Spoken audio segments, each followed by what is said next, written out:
held over the next 4 years or so.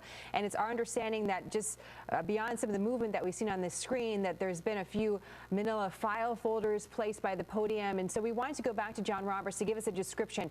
Who's in the room, John? How many journalists do you see? What is the process for who gets to ask the questions?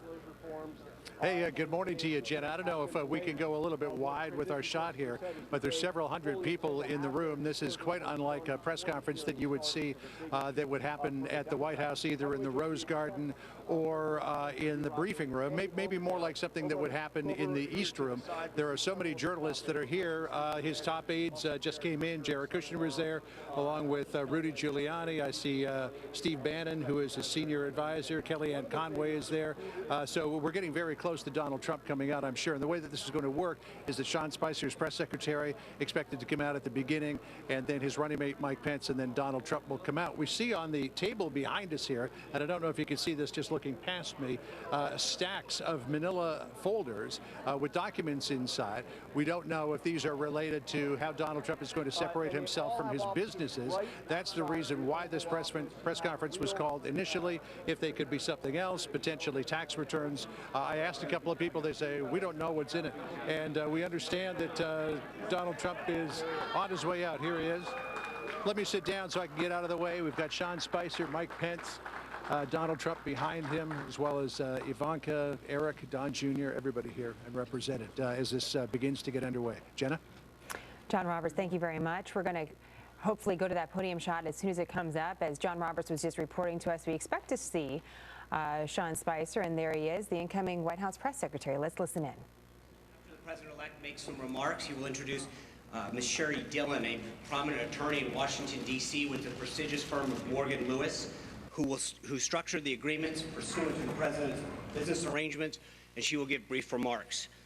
Before we start, I want to bring your attention to a few points on the report that was published in Buzzfeed last night. It's frankly outrageous and highly irresponsible for a left-wing blog that was openly hostile to the president-elect's campaign to drop highly salacious and flat-out false information on the internet just days before he takes the oath of office. According to Buzzfeed's own editor, there are some serious reasons to doubt the allegations in the report.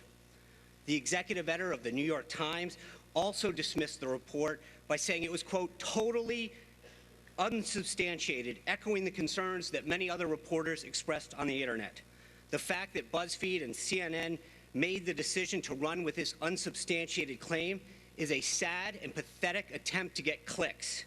The report is not an intelligence report, plain and simple.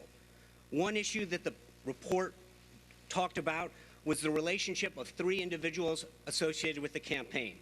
These 3 individuals, Paul Manafort, Michael Cohen, and Carter Page. Carter Page is an individual who the president-elect does not know and was put on notice months ago by the campaign.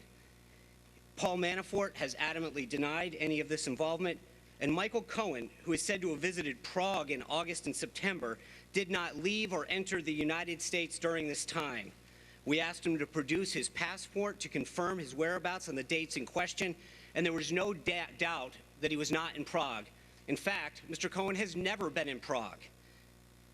A new report actually suggests that Michael Cohen was at the University of Southern California with his son at a baseball game. One report now suggests that apparently it's another Michael Cohen. For all the talk lately about fake news, this political witch hunt by some in the media is based on some of the most flimsy reporting, and it's frankly shameful and disgraceful. With that, it is my honor to introduce the next Vice President of the United States, Mike Pence.